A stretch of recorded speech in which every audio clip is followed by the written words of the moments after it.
Bismillahirrahmanirrahim. Assalamualaikum warahmatullahi wabarakatuh. Alhamdulillahi rabbil alamin. Wa bihi nasta'inu ala umuri dunya waddin. Ashhadu an la ilaha illallah wahdahu la syarikalah, ilahul awwalin wal akhirin. Wa ashhadu anna Muhammadan abduhu wa rasuluh, al-mab'uts rahmatan lil alamin. Allahumma salli wa sallim ala abdika wa rasulik sayyidina wa nabiyyina Muhammadin wa ala alihi wa sahbihi ajma'in. Qala Allah ta'ala fil Qur'anil azim, a'udzu billahi minasy syaithanir rajim, wa lanabluwannakum bi syai'in minal khaufi wal ju' wa naqsim minal amwali wal anfusi wath thamarat wa basyiris sabirin alladzina idza asabathum musibah qalu inna lillahi wa inna ilaihi raji'un. Wa qala an-nabiy alaihi salatu wassalam, innamas sabru 'inda sadamatil ula. Alhamdulillah jemaah sekalian dirahmati oleh Allah Subhanahu wa taala. Segala pujian kita panjatkan kehadirat Allah Ta'ala Rabbul Alamin yang telah menciptakan kehidupan dan kematian, yang telah mentakdirkan ada yang lahir dan ada yang hidup, ada yang tua dan ada yang muda, yang lahir atau yang meninggal dalam keadaan tua dan yang meninggal dalam keadaan muda, dan semua kejadian yang ada di alam semesta ini Allah Ta'ala tetapkan untuk suatu tujuan yang besar. Seperti pada firman Allah Ta'ala, alladzi khalaqal mauta wal hayata liyabluwakum ayyukum ahsanu amala. Dialah Allah Ta'ala yang menciptakan kehidupan dan kematian. Ada yang hidup, ada yang lahir, ada yang mati, supaya kalian mengambil pelajaran darinya. Apa tujuannya Allah menetapkan ada yang hidup dan ada yang mati? Liyabluwakum, untuk menguji kalian, ayyukum ahsanu amala, siapa di antara kalian yang paling bagus ibadahnya, yang paling berkualitas ibadahnya.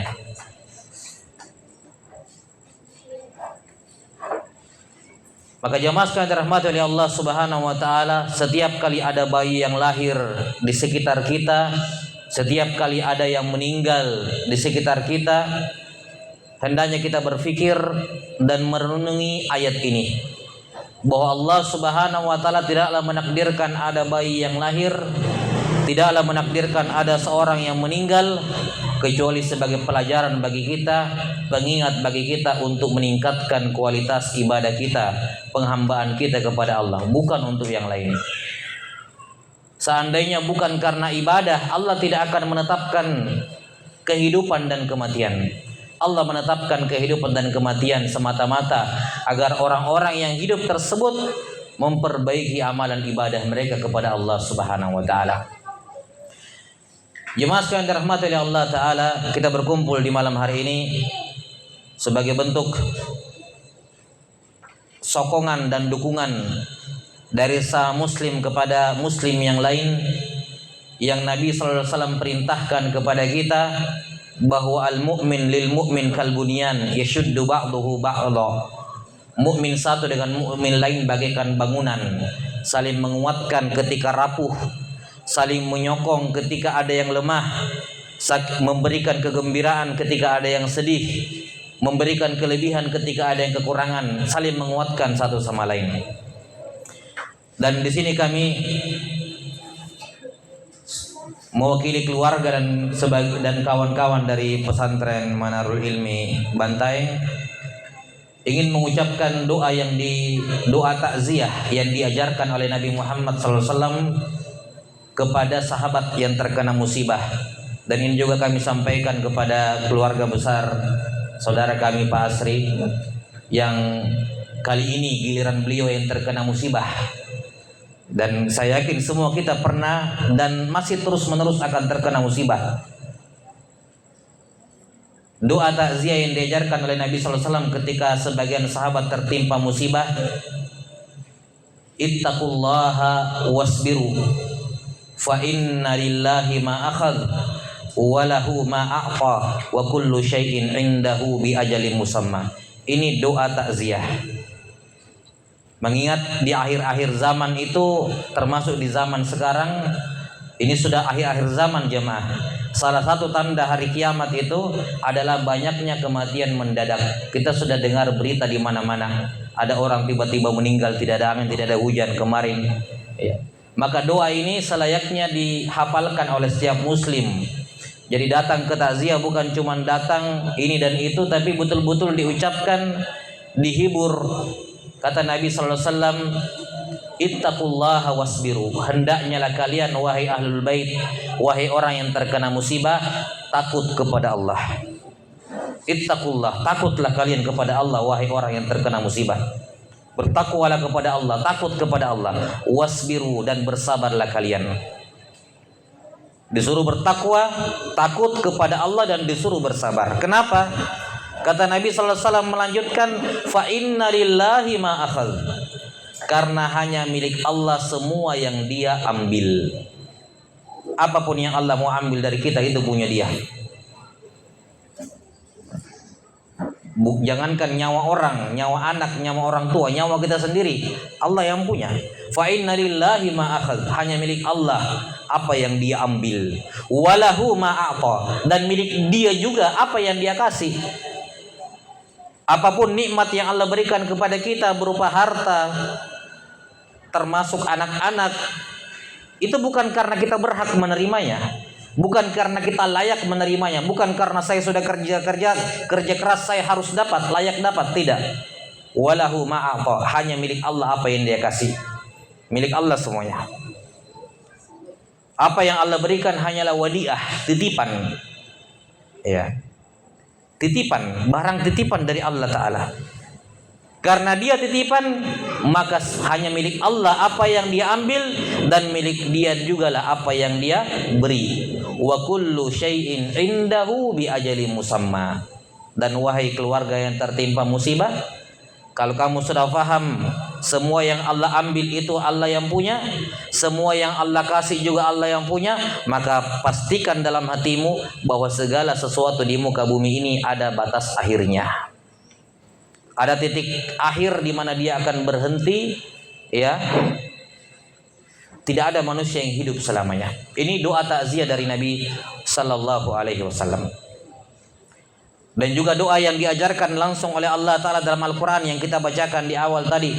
وَلَنَبْلُوَنَّكُمْ بِشَيْءٍ مِّنَ الْخَوْفِ وَالْجُوعِ وَنَقْصٍ مِّنَ الْأَمْوَالِ وَالْأَنفُسِ وَالثَّمَرَاتِ. Dan kami, kata Allah, akan menguji kalian wahai manusia. Menguji kalian. Bikhauf, dengan rasa takut. Bisyai'im minal khauf, sedikit rasa takut. Kelaparan, kehausan, kekurangan harta benda, kekurangan makanan, buah-buahan, dan kehilangan nyawa, kata Allah. Kami akan uji semua kalian dengan ini. Wa basyiris sabirin. Kata Allah Ta'ala, namun berikan kabar gembira bagi mereka yang bersabar. Siapa itu yang bersabar? Diterangkan dalam hadis Nabi SAW yang lain. Ada seorang perempuan menangis di kuburan anaknya. Anaknya meninggal, kelihatannya masih kecil anaknya ini. Meninggal, dia datang ke kuburnya nangis. Lewat Nabi Muhammad SAW mengatakan apa? Ittaqillah wasbiri. Mengucapkan doa takziah tadi. Wahai ibu, bertakwalah, takutlah kepada Allah dan bersabarlah. Maka kata perempuan ini, ilaika anni, atau alaika anni fa innaka lam tusab bi musibati. Siapa kamu? Apa urusannya kamu dengan saya? Kamu bahasa kasarnya kalau kita bilang kamu enak doang kasih nasihat. Bukan kamu yang kena musibah, saya yang kena musibah. Iya. Jangan seenaknya ngomong suruh orang sabar, karena kamu, kata perempuan ini, kamu belum pernah dikena musibah seperti musibahku. Maka Nabi SAW pun melihat perempuan itu sedih, ditinggalkan, pergi pulang ke rumahnya. Kemudian datanglah seorang kepada perempuan ini. Katanya, apa tadi yang dibilang oleh Rasulullah? Kata perempuan itu tadi Rasulullah. Belum pernah ketemu, belum pernah lihat. Ternyata itu Nabi. Maka dengan merasa bersalah langsung dia datangi rumah Nabi SAW, ngetuk-ngetuk pintunya. Kemudian beliau berkata, perempuan berkata, ya Rasulullah, lam ma'rifka. Ya Rasulullah, maaf saya tidak kenal Anda tadi. Sampai saya sembarangan bicara. Siapa bilang Nabi tidak pernah tertimpa musibah seperti musibah kamu? Kamu cuma satu anakmu, Nabi semua anak laki-lakinya meninggal. Tidak ada anak laki-laki Nabi SAW yang hidup. Semua yang hidup dari anak Nabi SAW hanyalah anak perempuan. Semuanya meninggal sebelum balik, anak laki-laki beliau. Ada Al-Qasim, ya, nama anak beliau. Ya. Ada yang menyebutkan Abdullah. Ya. Ada Ibrahim. 3 anak beliau laki-laki, ada yang mengatakan 4, semuanya meninggal belum balik. Maka siapa bilang Nabi Muhammad SAW tidak pernah tertimpa dengan musibah kematian anak? Ya Rasulullah, saya tidak kenal Anda, mohon maaf sembarang saya bicara tadi. Maka Nabi SAW memberikan nasihat, innamas sabru indas sadamatil ula. Yang namanya kesabaran itu, orang nanti dibilang sabar kalau dia bisa sabar ketika mendapatkan kabar buruknya pertama kali. Itulah sabar. Jadi bukan orang sabar itu ketika dapat kabar buruk, nangis, meraung-raung, ngamuk-ngamuk, pukul ini, pukul itu. Nanti setelah tenang, habis tenaganya baru dibilang untung saya sabar. Bukan itu sabar. Sabar itu ketika pertama kali sampai kabar buruk di telinganya, disitulah dia bisa menahan dirinya. Dia tahan mulutnya, tidak berkata macam-macam. Dia meyakini dengan hatinya bahwa ini dari Allah, dia terima semua dari Allah. Dia bersabar. Itulah kesabaran yang sebenarnya. Wa basyiris sabirin. Berikan kabar gembira pada orang-orang yang bersabar. Siapa itu? Di antara doa takziah, alladzina idza asabathum musibah. Kalau mereka terkena musibah, mereka berkata inna lillah. Kami milik Allah. Sama seperti di hadis tadi.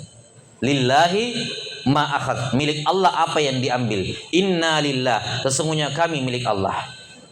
Milik dipunyai oleh Allah. Wa inna ilaihi rajiun, dan kami hanya akan kembali kepada Allah Subhanahu wa taala. Maka jamaah sekalian dirahmati oleh Allah Subhanahu wa taala, ini adalah ucapan yang harus kita pahami, bukan hanya kepada keluarga yang terkena musibah, karena kita semua ini adalah calon-calon orang yang ditakziahi. Belum sekarang, akan nanti, siap tidak siap kita akan ditakziahi oleh orang. Kalau bukan untuk orang yang kita sayangi, kitanya yang akan meninggal, keluarga kita ditakziahi sama orang. Maka pahami kalimat ini baik-baik. Bertakwa kepada Allah, bersabar, yakini bahwa semua yang Allah kasih milik Allah, dan semua yang dia ambil juga milik Allah. Semua yang ada di sini hanyalah titipan, wadiah, yang Allah Ta'ala akan ambil kapan dia kehendaki, tanpa ada pemberitahuan sebelumnya. Dan segala sesuatu ada batas akhirnya. Setiap titipan dari Allah ada batas akhirnya. Termasuk anak yang Allah Ta'ala anugerahkan kepada kita. Jemaah sekalian dirahmati oleh Allah Subhanahu wa taala. Anak kita Abdul Hakim, ya rahimahullah, semoga Allah merahmati beliau. Termasuk hamba-hamba Allah Ta'ala yang sangat dicintai oleh Allah. Ya. Ini bukan hanya sekedar kalimat pemanis untuk menghibur keluarga, tidak, karena bukan saya yang bilang. Nabi sallallahu alaihi wasallam atau Islam mengajarkan kepada kita dalam beberapa ayat dan hadis bahwa anak-anak yang meninggal dalam keadaan belum baligh itu pasti masuk surga. Bukan insya Allah, pasti. Bukan insya Allah masuk surga, tapi pasti masuk surga. Dipastikan oleh Allah Ta'ala dan Rasulnya, bukan saya. Karena itulah berbeda keadaannya. Ya, kalau mohon maaf ini kalau misalnya mungkin sedikit mengganggu perasaan, tapi beda istilahnya, kalau kita bilang auranya. Kalau orang yang meninggal itu orang yang sudah balik sama anak yang belum balik. Kalau yang meninggal itu orang dewasa, sudah balik, kita akan berpikir banyak hal. Ini dia meninggal, sudah bagus amalannya tidak? Salatnya sudah bagus tidak? Ada enggak diterima tidak amalannya oleh Allah Ta'ala? Bagaimana nasibnya di kubur ini? Kira-kira selamat atau tidak? Di alam barzakh nanti kira-kira bisa lewat sirat dengan selamat atau tidak? Banyak keluarga bisa memikirkan banyak hal yang bisa membuatnya sedih. Kalau yang meninggal orang dewasa. Tapi kalau yang meninggal itu anak kecil belum balik, belum dikenai hukum oleh Allah Ta'ala, maka tidak perlu kita pikirkan hal-hal semacam itu, karena itu tidak akan terjadi, tidak akan dialami oleh si anak tersebut. Ya, selamat dari mendapatkan nikmat kubur, jelas ya, aman di padang mahsyar, ya, dan akan pasti masuk ke dalam surga. Maka tidak ada yang perlu dikhawatirkan tentang nasibnya. Justru ya, yang kita inilah yang masih hidup yang harus mengkhawatirkan diri kita masing-masing. Nabi SAW menyebutkan dalam riwayat Imam Ahmad bahwa anak-anak kecil yang belum balik ketika meninggal itu berada di dalam bukit di dalam sorga, ya, bukit dalam sorga yang diasuh oleh Nabi Ibrahim dan istrinya Sarah. Sampai nanti orang tuanya masuk dalam sorga. Kalau masuk sorga, makanya itu yang diusahakan, masuk sorga, karena anaknya menunggu di sana. Anaknya sudah duluan menunggu di sana. Kalau orang tuanya sudah masuk surga, maka Nabi Ibrahim dan Sarah menyerahkan anak itu kepada orang tuanya kembali. Selama itu sambil menunggu orang tuanya di surga, anak ini dirawat oleh Nabi Ibrahim dan Sarah alaihi wassalatu wassalam. Kemudian di sisi lain, anak kecil ini yang meninggal sebelum balik tidak ada dosanya sama sekali, makanya wajar kalau dipastikan masuk surga. Justru mereka yang akan menjadi penyelamat dari orang tuanya, menyelamatkan orang tuanya. Disebutkan dalam riwayat Imam Al-Bukhari dan Muslim bahwa Allah Subhanahu wa taala pernah bertanya kepada malaikat, "Qabattum walada abdi?" Apakah kamu mencabut nyawa anak dari hambaku? Kata malaikat, "Iya Allah, kami mencabut nyawanya, sudah ajalnya." Dikatakan, "Kamu cabut buah hatinya?" Kata malaikat, "Ya Allah, saya cabut, sudah ajalnya." Madza qala abdi? Apa reaksinya hambaku ketika kamu cabut nyawa anaknya? Dia katakan apa? Hambamu memujimu ya Allah. Dan dia mengucapkan inna lillahi wa inna ilaihi rajiun. Ini reaksinya hambamu ketika nyawa anaknya kami cabut. Maka kata Allah Ta'ala, bangunkan untuk hambaku itu rumah di sorga, wasammihi baita hamd, dan namakan rumah dalam sorga itu untuknya, namakan baitu hamdin, rumah pujian. Ini keutamaan dari Allah Subhanahu wa taala. Kemudian disebutkan dalam riwayat yang lain bahwa seorang bayi yang meninggal dalam keadaan, disebutkan dalam riwayat bahkan masih tersambung ari-arinya dengan ibunya. Ya. Dikatakan bahwa bayi ini akan menarik ari-arinya, yakni ibunya juga ikut ditarik gitu ya, karena ditarik ari-arinya otomatis ibunya juga ikut gitu. Pokoknya anak ini tidak akan berhenti menarik ari-arinya sampai dia menarik ibunya masuk ke dalam surga. Pokoknya ditarik terus sampai masuk dalam surga. Ini anak kecil. Keuntungan bagi orang tuanya. Memang betul ada kesedihan, ada kehilangan, tapi dia seorang muslim harus memandang ke depan. Harus memandang dengan mata hati, memandang dengan kacamata agama, lihat kemaslahatan yang lebih besar dibandingkan apa yang ada di dunia. Kita tidak pungkiri kesedihan, kehilangan, tapi kebaikan yang jauh lebih besar menunggu di depan, dan itu yang harus dia lihat. Itu yang harus dia perhatikan agar tidak terpaku dengan apa yang menimpanya. Justru dia bergembira, bersyukur kepada Allah Subhanahu wa taala. Karena itulah di antara doa dalam sholat jenazah khusus kalau jenazahnya anak bayi kan selain ada doa-doa sholat jenazah sama seperti orang dewasa, Allahumma gfir lahu warhamhu wa'afihi wa'fu anhu dan seterusnya dari doa-doa dalam sholat jenazah. Ada di antara doa untuk anak kecil dikatakan Allahumma ja'alhu faraton wa dhukhran li auladi li walidayhi au bihadzal ma'na. Ya Allah, jadikanlah anak bayi ini, anak kecil ini yang meninggal sebelum balik sebagai farad dan zuhra bagi kedua orang tuanya. Zuhran artinya tabungan. Tabungan, persiapan nanti kalau ada apa-apa di sana anaknya yang bela. Iya. Dan farad artinya yang menunggu orang tuanya di sana dan mempersiapkan semua apa yang dibutuhkan orang tuanya dalam surga. Sama seperti sabda Nabi sallallahu alaihi wasallam, ana faratukum fil haud. Saya, kata Nabi, akan menunggu kalian di telaga saya di padang mahsyar. Saya duluan. Nanti saya siapkan minuman di sana. Itu farat, bermakna farat. Kata Nabi SAW, anak kecil yang meninggal sebelum balik adalah farat bagi orang tuanya. Dia duluan menuju ke surga, dia persiapkan makan dan minumnya apa-apa yang dibutuhkan berupa kesenangan, menunggu orang tuanya di sana. Ini farat. Karena itulah para ulama mengatakan ketika membahas mengenai adab-adab mengantar jenazah ke kuburan, kata para ulama, kalau jenazahnya itu orang dewasa, maka pengantarnya duluan di depan, jenazahnya di belakang. Seakan-akan kita persembahkan karena para pengantar ini sebagai pemberi syafaat. Ya Allah, ini kami hantarkan saudara kami ini. Kami memberikan syafaat kepadanya, mudah-mudahan dia selamat. Itu kalau yang meninggal orang besar. Tapi kalau yang meninggal anak kecil belum balik, sunnahnya pengantar di belakang, jenazah paling depan. Pengantarnya di belakang. Kenapa?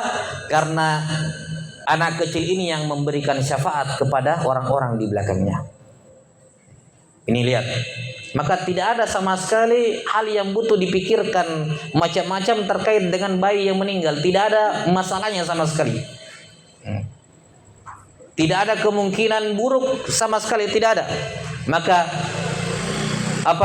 ini adalah hal yang harus diyakini dalam hati, sehingga musibah-musibah yang menimpa kita jadikan sebagai sebab untuk memuji Allah Subhanahu wa taala, seperti yang tersebut dalam hadis tadi.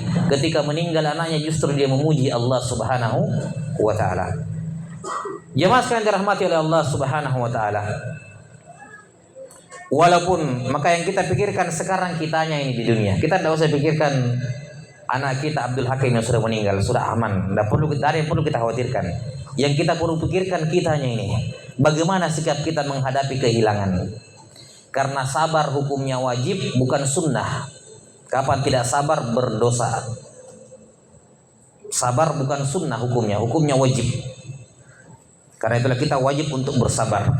Bersabar artinya dalam hati kita yakini bahwa ini dari Allah. Ini takdir buruk yang Allah sudah tetapkan, dan dalam rukun iman yang terakhir kita beriman kepada takdir yang baik dan takdir yang buruk. Bukan cuma mau terima yang enak-enak dari Allah, kita juga harus terima yang buruk-buruk. Iman kepada takdir Allah yang baik dan yang buruk. Ini takdir Allah sudah tetapkan 50.000 tahun sebelum Allah menciptakan langit dan bumi. Ini semua sudah tertulis, nggak bisa dihindari. Sabar dalam hati. Mulut dijaga, jangan berbicara sembarangan. Yang ada hanyalah pujian, istirja, innalillahi wa inna ilaihi rajiun, istighfar banyak-banyak kepada Allah Ta'ala. Dan anggota tubuh juga dijaga agar tidak berbuat hal-hal yang menunjukkan dia tidak sabar kepada takdir Allah. Dan tentunya kita butuh motivasi untuk bersabar, bahwa para ulama menyebutkan bahwa orang yang terkena musibah itu ada 4 tingkatan. Semua orang yang terkena musibah tidak lepas dari 4 tingkatan ini. Tingkatan yang pertama, marah, jengkel dengan takdir Allah. Tingkatan di atasnya, sabar. Tingkatan di atasnya, ridho. Tingkatan yang paling tinggi, syukur. Ini 4 tingkatan ketika orang kena musibah apapun. Tingkatan yang paling pertama, ini yang paling rendah, Ini tingkatannya orang yang marah kepada musibah, marah kepada Allah, jengkel kepada Allah. Kenapa ditakdirkan begini? Kenapa yang terjadi? Pokoknya protes dengan takdir Allah. Ini hukumnya dosa. Ini tingkatan ghadab. Marah, jengkel dengan takdir Allah, tidak terima dengan takdir Allah. Ini hukumnya dosa besar. Tingkatan yang kedua adalah sabar. Sabar ini hukumnya wajib. Kapan seorang bersabar, maka dia dapatkan pahala. Wabasyiris sabirin. Dan banyak sekali pahala-pahala sabar dalam Quran. Satu ayat yang paling jelas menunjukkan bahwa sabar itu pahalanya paling besar. Allah Ta'ala berfirman, innama yuwaffas sabiruna ajrahum bighairi hisab. Tidak ada yang dilipat gandakan pahalanya tanpa batas kecuali orang-orang yang bersabar. Kalau kita beribadah biasa, itu pahalanya 1 sampai 10 atau paling tinggi 700 kali lipat. Dilipat gandakan pahalanya paling tinggi 700 kali lipat. Tapi orang yang bersabar, yuwaffas sabiruna ajrahum bighairi hisab, dilipat gandakan pahalanya tanpa batas. Jadi beda itu sholatnya orang yang lagi santai, lagi aman, dengan sholatnya orang yang kena musibah. Beda pahalanya, pelipat gandaannya. Kalau lagi lapang terus sholat, paling mentok 700 kali lipat. Tapi kalau kena musibah dan dia sholat, dilipat gandakan tanpa batas. Kalau dia tetap bersabar ketika dia sholat. Puasanya orang yang normal paling mentok 700 kali lipat. Puasanya orang yang bersabar lebih dilipat gandakan tanpa batas. Dan demikian seterusnya. Bacaan Qur'annya orang yang tidak kena musibah, ya satu huruf 10 pahala. Tapi bacaan Qur'annya orang yang kena musibah dan dia bersabar, dilipat gandakan tanpa batas. Ini tingkatan yang kedua, sabar. Hati, mulut, tangan, tahan semuanya. Jangan macam-macam terhadap takdir Allah. Tingkatan di atasnya, tingkatan ridho. Ridho ini lebih besar pahalanya dibandingkan sabar. Apa itu ridho? Ridho itu kita terima semua dari Allah. Baik-baiknya, buruk-buruknya, enak-enaknya, jelek-jeleknya. Ya Allah, saya terima semua. Ayo, semua datang kepada saya, terima. Itu namanya ridho. Kalau sabar tadi, hatinya dia yakin ini takdir. Mulutnya juga dia tahan, tangannya juga ini. Tapi kayak masih ada yang berat di hati. Tapi dia tidak ungkapkan, itu sabar. Tapi masih ada yang mengganjal di hatinya. Kalau ridho, nggak ada yang mengganjal. Nggak ada sudah. Iya. Tidak ada ganjalan, pasrah ridho kepada Allah Ta'ala. Ridho itu bayangkan saya kayak jenazah di depan orang yang memandikannya. Tidak bisa ngapa-ngapain, dibolak-balik, dikasih duduk, dikasih ini, diapain, tidak melawan. Itulah ridho. Apapun yang Allah kasih sama kita terima. Itu ridho. Ini tingkatan ridho.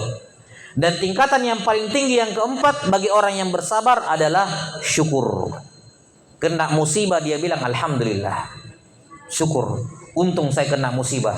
Coba kalau saya tidak kena musibah. Ini jenjang yang sangat berat. Tapi bukan derajat yang mustahil untuk didapat. Caranya, syukur itu kan identik dengan mendapatkan nikmat. Maka bagaimana caranya saya bisa bersyukur ketika kena musibah? Saya harus memperlakukan musibah sama seperti nikmat. Supaya saya juga bisa mensyukurinya sebagaimana saya mensyukuri nikmat. Apa saja? Ya banyak. Misalnya, musibah itu penggugur dosa. Kalau kita setiap sholat astagfirullah, astagfirullah, astagfirullah, kita sujud minta ampun, kita tengah malam bangun tahajud minta ampun, istighfar, istighfar, istighfar, apakah pasti Allah terima? Kan belum tentu. Kita berharap Allah terima istighfar kita, tobat kita, tapi kan tidak ada kepastian. Tapi kalau kita kena musibah dan kita bersabar, kamu tidak butuh istighfar, Allah ampuni dosamu. Tidak butuh istighfar, tidak butuh taubat, Allah akan ampuni dosa-dosa kamu. Yang penting sabar. Makanya kena musibah satu kali lebih baik dibandingkan ribuan istighfar. Lebih baik karena belum tentu ada yang diterima oleh Allah. Mungkin kita istighfar tapi hati kita kemana-mana, nggak diterima. Tapi kalau orang kena musibah dan dia bersabar, terhapus dosa-dosanya tanpa perlu dia istighfar dan taubat. Yang penting sabar. La yusibul bala. Ya. La yazalu abdi la yusibul bala, la yusibul muslima min nasabin wala wasabin wala hammin wala hazanin wala ghammin wala adan hatta syauqatu yushaquha illa kafarallahu biha khatayah. Tidaklah hambaku seorang muslim ya tertimpa rasa capek, penyakit, kesedihan, gundah gulana, ya galau sampai duri yang menusuk kakinya, kecuali semuanya penggugur akan dosa-dosanya. Allah mengampuni semua dosa-dosanya. Musibah juga pengangkat derajat dari Allah Subhanahu wa taala. Mengangkat derajat. Karena musibah ini adalah ujian dari Allah, dan seorang tidak akan naik level dalam iman sampai dia diuji oleh Allah Subhanahu wa taala. Maka musibah adalah ujian untuk naik kelas. Naik level iman. Kalau ada orang tidak kena musibah, itu di kelas 1 terus, tidak akan naik-naik. Satu-satunya cara untuk naik level keimanan harus kena musibah. Tidak ada jalan pintas kalau mau bertambah imannya. Kalau mau naik tingkatannya harus diuji. Ibarat ujian, musibah. Dan jamaah sekalian dirahmati oleh Allah Ta'ala, kita hidup di muka bumi ini, mulai dari kita lahir sampai kita meninggal, itu kan musibahnya tidak pernah hilang, cuma pindah-pindah. Kadang ke kitanya, kadang ke orang tuanya, besok ke anak, besok ke harta, besok ke mobil, besok ke rumah, besok kembali ke kita lagi. Itu aja pindah-pindah terus ujian itu. Kalau sudah lolos ujian di sini, pindah ke ujian yang lain. Lolos di musibah ini, pindah ke musibah yang lain. Begitu terus sampai kita meninggal. Itu musibah pindah-pindah untuk menaikkan derajat kita di sisi Allah Subhanahu wa taala. Jemaah sekalian dirahmati oleh Allah Subhanahu wa taala. Kemudian sebagai penutup, mungkin di sini ada hal yang bukan kebetulan ya, ini sudah takdir juga sebenarnya. Ini istilahnya kalau dalam Islam namanya tafaul. Saya baru kepikiran juga tadi, baru sempat kepikiran. Anak kita yang meninggal ini namanya Abdul Hakim. Kakak atau ada yang di sana? Yang di sana? Kakak. Nah, kakaknya Abdul Hakam. Ya, kebetulan waktu itu memang Pak Sri sempat nanya nama Abdul Hakim, Abdul Hakam. Saya bilang bagus, dua-duanya nama Allah. Al Hakim artinya yang maha bijaksana, Al Hakam artinya yang maha menetapkan hukum. Abdul Hakim, hambanya Allah yang maha bijaksana, maha hikmah. Abdul Hakam, hambanya Allah yang maha menetapkan hukum. Ini dua nama Al-Hukmu, Al-Hakam dan Al-Hakim. Allah memiliki sifat memberikan hukum, dan Allah Ta'ala maha bijaksana dalam setiap hukumnya. Tidak semena-mena Allah turunkan hukum. Hukumnya Allah disertai hikmah. Tapi ketika Allah hikmah, bukan berarti Allah tidak tegas dan tidak adil dalam memberikan hukum. Ini mengingatkan saya pada ucapan Ibnul Qayyim rahimahullah. Beliau mengatakan begini, bahwa Allah Subhanahu wa taala menurunkan dua hukum ke hamba-hambanya. Dua hukum. Hukum satu, hukum dua. Di mana dua hukum ini terkait satu sama lain, tidak bisa dipisah. Karena semuanya dari Allah. Hukum yang pertama adalah hukum awamir wan nawahi, hukum perintah dan larangan, hukum syariat, salat, puasa, zakat, haji, mengaji, ya, majelis taklim, membaca Quran, azan, semuanya. Ini semua hukum syariat. Yang kedua, ahkamul masaib, hukum berupa musibah. Ini juga dari Allah. Jangan dibeda-bedakan. Kalau kamu mau terima syariat solat dari Allah, terima juga ini musibah dari Allah. Jangan main pilih-pilih, karena semua dari Allah. Jangan, ya Allah saya mau solat, pas turun turun syariat solat, ya Allah saya terima, saya solat. Turun syariat puasa, ya Allah saya terima, saya puasa. Pas turun hukumnya Allah musibah, saya tidak terima ya Allah. Oh, enggak boleh. Itu sama namanya beriman kepada sebagian dan mengkufuri sebagian yang lain. Atu'minuna bi ba'dil kitabi wa takfuruna bi ba'd, kata Allah. Apakah kalian mengimani sebagian isi kitab dan mengkafiri sebagian yang lain, tidak mau menerima? Jadi sebagaimana kita menerima syariat ini dengan baik, dengan gembira, dengan ini kita juga menyambut semua musibah dari Allah dengan baik, dengan sabar. Karena semuanya dari Allah. Sebagaimana Allah menetapkan sholat itu baik, Allah juga menetapkan musibah juga baik. Karena tidak ada perbuatan Allah yang buruk. Tidak ada perbuatan Allah yang buruk. Walillahil asmaul husna was sifatul ula. Allah punya nama-nama yang baik dan sifat-sifat yang maha tinggi. Maka tidak ada satupun perbuatan Allah yang buruk. Allah menurunkan solat itu kebaikan, Allah menurunkan musibah kematian juga kebaikan. Ada hikmahnya. Ini hal yang pertama. Hal yang kedua, kata Ibnul Qayyim rahimahullah, karena ini dua hukum diturunkan dari Allah Subhanahu wa taala, maka bagaimana sikap hamba ketika menghadapi musibah itu berbanding lurus ketika menghadapi syariat. Maksudnya begini, kata Ibnul Qayyim, kalau ada orang menerima syariat Allah dengan baik, dia sholat, puasa, zakat, mengaji, haji, umrah dan seterusnya, dia baik menerima syariatnya, maka Allah akan bantu dia ketika turun hukum yang lain, turun musibah. Allah akan bantu dia, kuatkan dia, ya, dorong dia, berikan motivasi kepada dia agar dia bersabar, bersyukur dan ridho. Tapi orang yang menelantarkan hukum syariat, Allah juga akan menelantarkan dan melupakan dia ketika kena musibah. Maka bagaimana bantuan Allah kepada kita ketika kena musibah berbanding lurus dengan bagaimana sikap kita terhadap syariat Allah Subhanahu wa taala. Maka ini hikmah yang bisa kita ambil dari, ya kebetulan ya ada nama dari anak kita Abdul Hakim dan Abdul Hakam, untuk mengingatkan kepada kita bahwa semua hukum Allah taala itu bijaksana, ya, dan Allah taala menurunkan hukum syariat dan juga menurunkan hukum musibah. Maka kita harus menerima semuanya, supaya kalau kita kena musibah, Allah taala juga memberikan penguatan, ya, kepada kita sebagaimana ketika kita beribadah kepada Allah Subhanahu wa taala.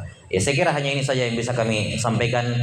Mudah-mudahan apa yang kami sampaikan ini menjadi pelajaran bagi diri kami pribadi yang pasti akan kena musibah pada akhirnya, dan juga kepada jamaah sekalian yang tinggal menunggu waktu musibah akan mengenai kita masing-masing.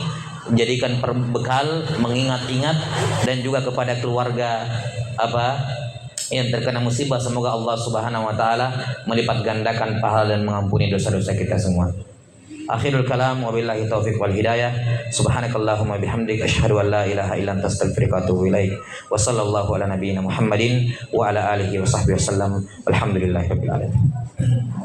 Alhamdulillah, setelah tadi ceramah yang disampaikan Ustaz Allah taala, kami mewakili